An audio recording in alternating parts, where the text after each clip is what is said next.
What is your relationship with time? Are you wired and tired, stressed and overwhelmed, busy and going nowhere? Or just want to scale your business?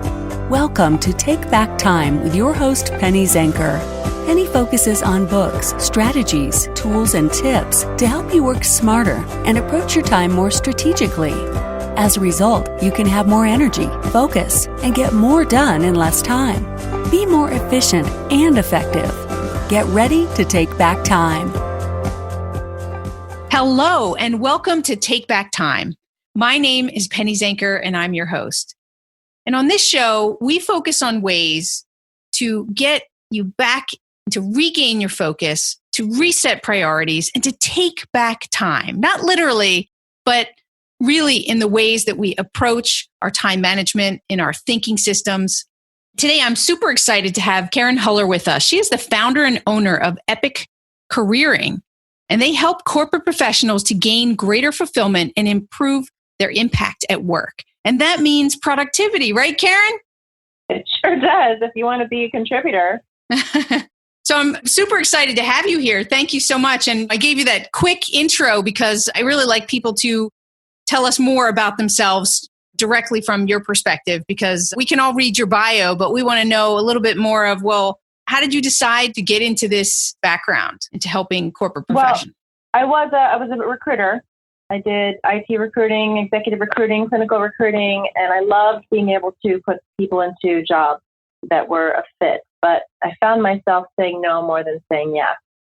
And I found myself more inclined to want to teach people how they could get the yes. And so 12 years ago, on one fateful day, I decided to do that with the help of a coach, of course. So what I was finding and how this practice has evolved is, while I wanted to help people with the pragmatic steps of finding that next level of fulfillment in their careers, what I found that was true of them and was also true for me, especially after I had kids and was working from home with kids, that habits were really the key to getting where you want to go in a shorter amount of time.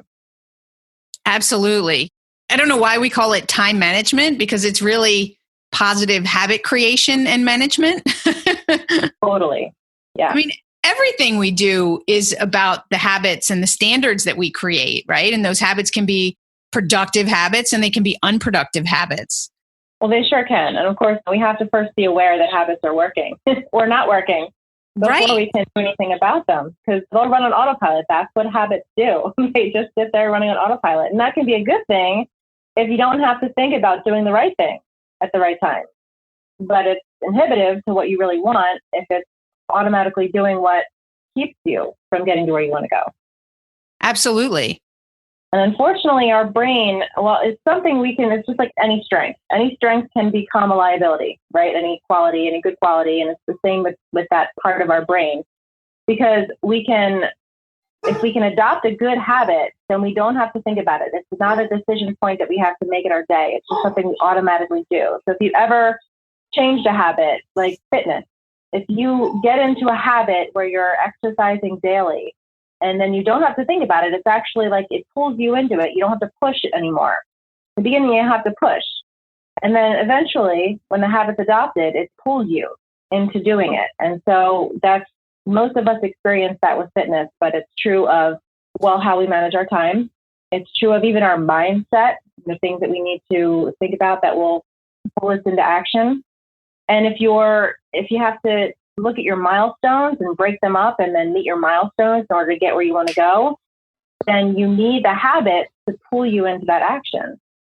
And the brain it's protective of us, which is a good thing. It'll keep us in what's comfortable and safe, but that's really a primitive instinct. So we have to override that somehow. And so there are ways that we can leverage our brain to override that compulsion to want to stay where we are and the habits that we have, so that we can create the change that we want to see and then get different results. I want to stop you for a second there, because you've said a lot, right? So I want to just highlight some of the things that are really important, which is creating habits is the hard part, right? It's once you get in rhythm and it's become a habit, and I call it actually a ritual, like when it's graduated from a habit, which is maybe unconscious and unpurposeful, right? To a ritual, which is purposeful, right? It's a purposeful habit. Right. It's hard at first, right? So help us train our brain. How do we do that? Because we know we want something different. But like you said, our impulse is to say, don't do it. That's going to hurt. That's going to be painful. Go the other way, right? So how do we do that? How do we take that first step and work through the pain that happens when we're creating new habits?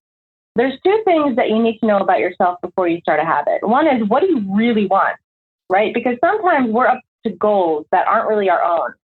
Somebody else assigned them to us. And if that's the truth, then we're going to wind up sabotaging ourselves at every point.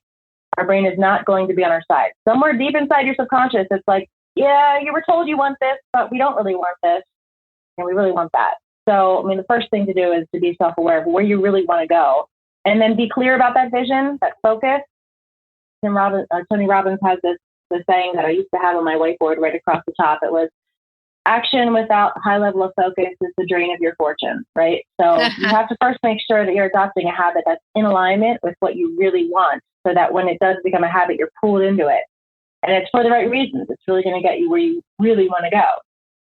And the other one is understanding your tendencies. So Gretchen Rubin wrote several books, one that particularly introduced these 4 tendencies of forming habits. So there is the obliger, which is somebody who will do something for you. They really are inclined to do what's externally, what other people keep them accountable to do, and neglect what they really want for themselves. So if that's you, then you need an accountability partner, because you're going to be more inclined to do it for somebody else than you'll be inclined to do it for yourself. There's a questioner who needs to understand exactly how this works before they'll buy into it. There is an upholder who will do it just because they believe that it's right based on what other people have said and who they want to be for those people.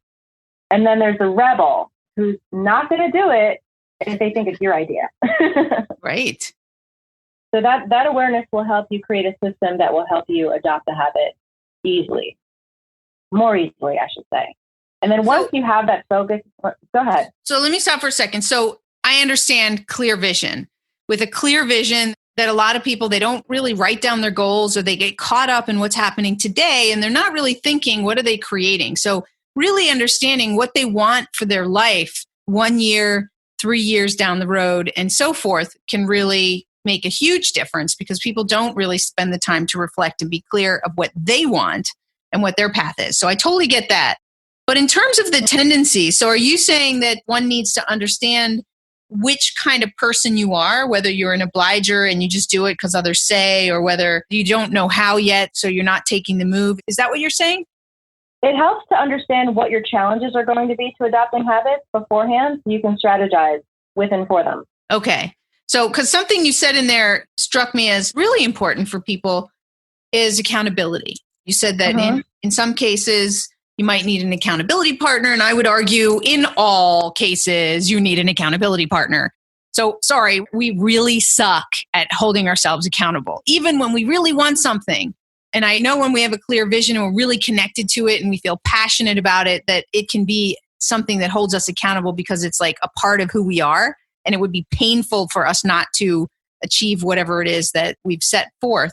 But I'm a firm believer that an accountability partner ups the game. It means that you've created a level of commitment outside of yourself, because you know that stuff's going to come up and that you need that. What's your opinion on, and I believe it helps you to focus as well. What's your opinion on that?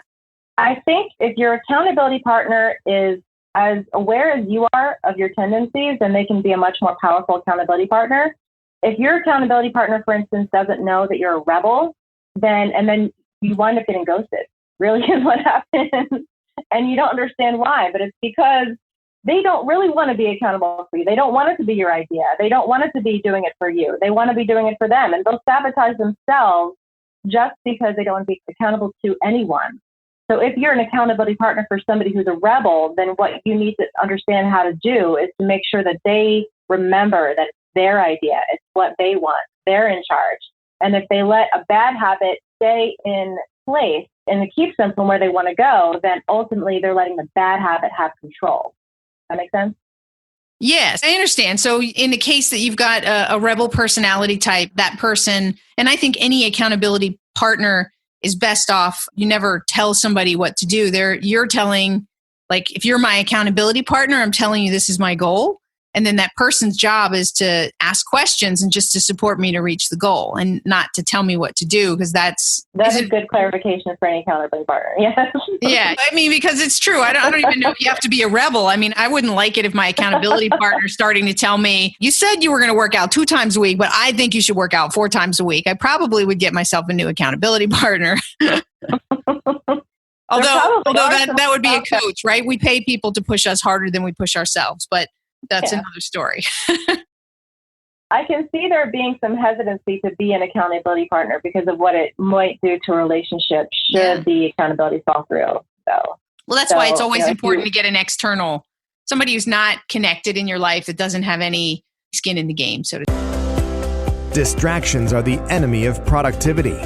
Go to distractionquiz.com and find out your distraction profile. Are you a time zombie or a hamster?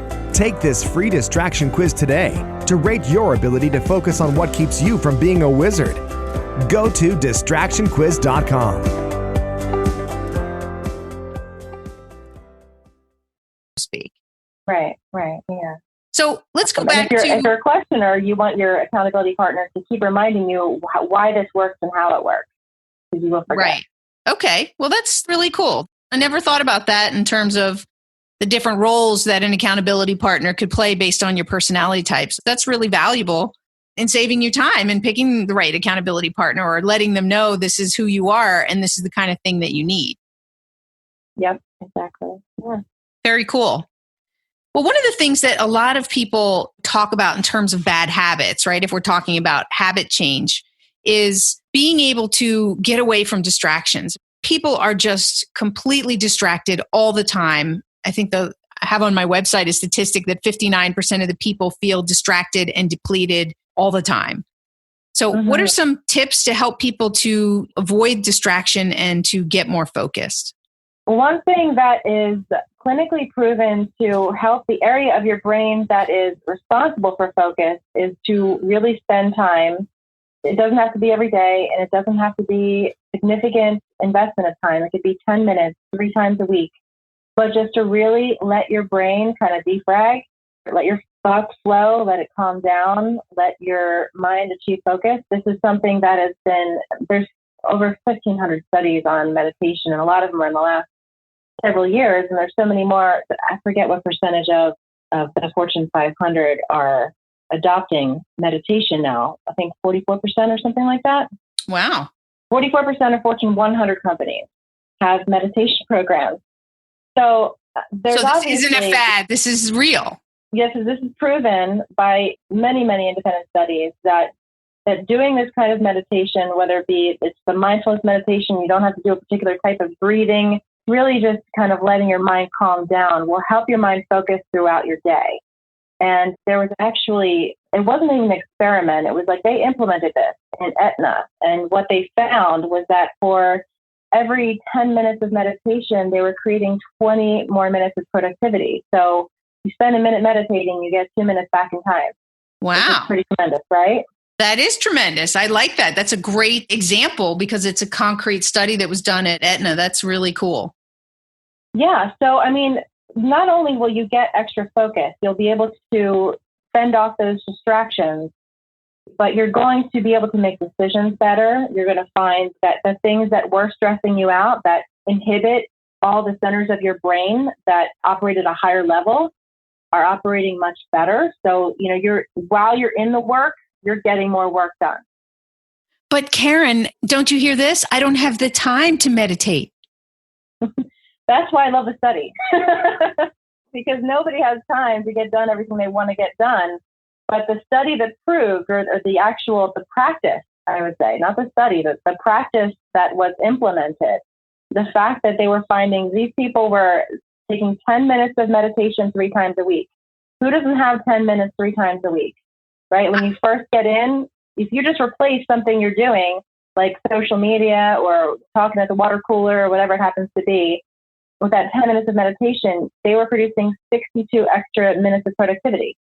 So I hear what you're saying, and I believe in this, right? But I know that a lot of the listeners are going, but there's a big but in their head where there's a lot of things that we know, but we don't do what we know. So how do we get people to take action to get started with this so that they can experience it themselves and get out of their butt? Yeah, well, let's go back to the focus, right? Because it all depends on what you want for your life. And nobody else should be able to dictate that to you. So if what you want is to be able to go to work and be clear-headed, to fend off distractions, to be productive, to get more done in less time, if that's what you want, then that 10 minutes of meditation can also turn into a visualization. And the visualization can pull you into a meditation. So it can be like a loop that you create. And the loop is what will move you from making a new habit a push and more of a pull. That's the transition point. So at first, every habit that you start is going to feel like a push until it's a pull, until it's something that becomes something that you do. It's a compulsion to do it, right? It's on your mind. It's like you automatically wake up and say, when am I going to fit this in? Or you automatically just do it. So the great thing is that this can be something that you set your alarm 10 minutes earlier, right? You set your alarm 10 minutes earlier. You decide to lay in bed 10 minutes and do this, right? I mean, you literally don't even have to get up out of bed to do it, right? And if you understand, if you play through your head, and the first few days where you're finding those challenges and you're like, what is stopping me? If you can just, even the meditation that helps you become more self-aware, where you're just sitting and you're thinking about, and like, what did I do today? Why wasn't I able to take this action that is this habit that I want to create? The self-awareness that comes from the meditation, that area of time that you set apart just to really think about, why am I not adopting this new habit, is going to help you see where you need to set up systems that will help you overcome those challenges. So if you're really like, I'm going to do this 10 minutes, the first 10 minutes I'm going to get into work, and then you get into work and you find the first 10 minutes, instead of being able to meditate, you find that emails are pinging, or people are stopping in your office, or whatever those 10 minutes distractions have to be, then you can either decide, well, I'm going to walk in and shut my door right away. You have a door. Right. Most people don't. Or you can say, or I'm going to sit for 10 minutes in my car before I walk into the building and do it. But you have to create that awareness first. Absolutely. You have to see what works for you. Right. And I always suggest to people is you don't have to start by saying, I'm going to do this from now on. Like, just do it for one day and see the difference. Build some experience and then go to the next day, right? You can take it one day at a time with the clear intention that you're going to do it. Because I think some people get overwhelmed to think that they're building this new habit. Right. I mean, well, the reinforcement of having a positive outcome from anything new that you try is going to be one more thing that helps you to make it a habit, if that's what you ultimately want. Yeah, exactly. Yeah, experiment. Lots of different techniques, right? And each person is different. So you have to figure out which techniques work best for you. Absolutely. So we're talking about take back time. We've talked about how the power of mindfulness and meditation can be a huge investment in taking back time and changing habits. Is there anything else before we close out the show that you wanted to share with the listeners about changing habits, or just about a tip to take back time? I just want to stress that even though it may feel overwhelming to take on a change, again, that's our brain just protecting us from something that it might perceive as scary because it's new, but it really doesn't have to take a large investment of time, and you don't have to commit 100% from the get-go. See it as an experiment. You can see it as an invitation, or if you know that this is something that, or challenges excite you, you can see it as a challenge. I just encourage people to try it. If you need guidance, engage a coach or engage an accountability partner. Awesome. Well, thank you so much for some really great insights. It's so simple. And that Aetna study really hit home for me. I haven't heard that. That's like a really simple, huge value to see that for every 10 minutes of meditation, you get back 20 minutes of productivity. That was a highlight for me. So how can people get a hold of you? People can get a hold of me through my website at epiccareering.com. They can also send me a direct email at karen@epiccareering.com. I'd love to interact with people who are interested in leveling up their productivity and level of fulfillment, and people who really want to make a large contribution. And even if what you're up to is change in your organization, for your organization, if it's your organization or within your organization, we can talk about things that you can do individually. We can talk about things that you can do with your staff that can, again, little minimal incremental changes that can make a huge impact. Awesome. Thank you so much, Karen, for being here. Thank you, Penny. Thanks for having me. And thank you to the audience for being here and for taking away that nugget that's going to support you today, this week, and in the future to take back time. My name is Penny Zanker, and I'm your host, and I'll see you at the next episode. Thank you for listening. Today's topic is another opportunity for you to put the knowledge you learned into practice. Tune in again next week for more strategies that will help you have more energy and focus to get more done in less time, so you can continue to take back time.